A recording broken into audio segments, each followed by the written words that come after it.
Hi കൂട്ടുകാർ, അസ്സലാമു അലൈക്കും വറഹ്മത്തുള്ളാഹി തആല വബറകാതുഹു. 3ാം ക്ലാസ്സിന് വാർഷിക പരീക്ഷ ആദ്യമായിട്ട് വരുന്നത് ഖുർആൻ ഹിഫ്ളാണ്.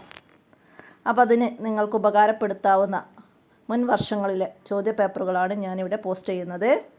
2024-ലെയും 2023-ലെയും 2022-ലെയും ചോദ്യപേപ്പറുകളുണ്ട്. അപ്പോൾ ഇതിൽ വന്നതൊക്കെ ഒന്ന് മനസ്സിലാക്കുക, അത്രേ എനിക്ക് പറയാൻ പറ്റുള്ളൂ. ഇത് തന്നെ വരൂല. നമുക്ക് തജ്വീദുൽ ഖുർആനിൻ്റെ അവസാന ഭാഗത്ത് കിസ്മുൽ ഹിഫ്ൾ എന്ന ഒരു ഭാഗമുണ്ട്.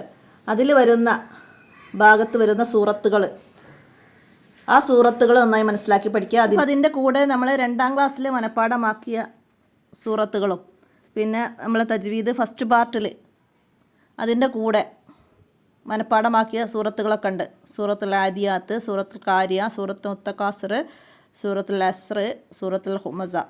ഇതൊക്കെ എല്ലാവരും ഒന്ന് ഓർത്തെടുക്കുക. അപ്പോൾ അതിൽ നിന്നൊക്കെ വരാം. അതുപോലെ കുല്യായുൽ കാഫിറൂൻ, ഇത് മസ്റ്റായിട്ടും എല്ലാ ക്ലാസ്സിലും ചോദിക്കുന്നൊരു സൂറത്താണ്. അപ്പോൾ അത് എല്ലാവരും ഒന്ന് ഇമ്പോർട്ടൻ്റ് ആയിട്ട് കണ്ടുപഠിക്കുക. അതിന് ശേഷം അദ്കാർ എന്ന് പറഞ്ഞിട്ട് വിസർജന സ്ഥലത്തേക്ക് പ്രവേശിക്കുന്നതും വിസർജന സ്ഥലത്ത് നിന്ന് പുറത്തേക്ക് ഇറങ്ങുമ്പോഴും ശൗചം ചെയ്തതിന് ശേഷമുള്ളതും പിന്നെ ബാങ്കിൻ്റെ ലഫ്ലുകൾ കേൾക്കുമ്പോൾ എന്താണ് ഇജാബത്ത് ചെയ്യേണ്ടത്, ഇഖാമത്തിലെ വാചകം അങ്ങനെ പറയുന്നതുണ്ട്.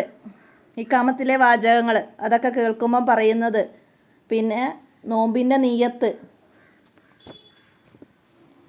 ഖുർആനിൽ ആദ്യം ഇറങ്ങിയ ആയത്തുകൾ ഏത് സൂറത്തിൽ നിന്നുള്ളതാണ്, അദാനിൻ്റെയും ഇഖാമത്തിൻ്റെയും ലഫ്ലുകൾ. അപ്പോൾ അതൊക്കെ നന്നായി മനസ്സിലാക്കി പഠിക്കുകയാണ് വേണ്ടത്.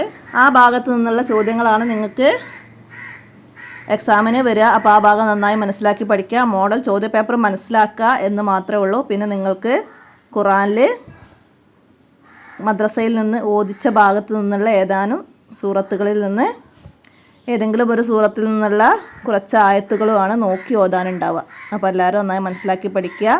അക്ഷരങ്ങളുടെ മഹറജൊക്കെ നന്നായിട്ട് ശ്രദ്ധിച്ച് ഉച്ചരിക്കണം. സിഫത്ത്, മഹറജ് ഒക്കെ നമ്മൾ പഠിച്ച സാക്കിനായ നൂനിൻ്റെയും തൻവീനിൻ്റെയും വിധികൾ അതൊക്കെ മനസ്സിലാക്കിയിട്ട് വേണം ഖുർആൻ പാരായണം ചെയ്തു കൊടുക്കാൻ. അപ്പോൾ ഇത്രയാണ് 3ാം ക്ലാസ്സിലെ ഖുർആൻ ഹിഫ്ള് ചോദ്യത്തിന് എല്ലാവരും മനസ്സിലാക്കി ഉപകാരപ്പെടുത്തേണ്ടത്. അസ്സലാമു അലൈക്കും വറഹ്മത്തുള്ളാഹി വബറകാതുഹു.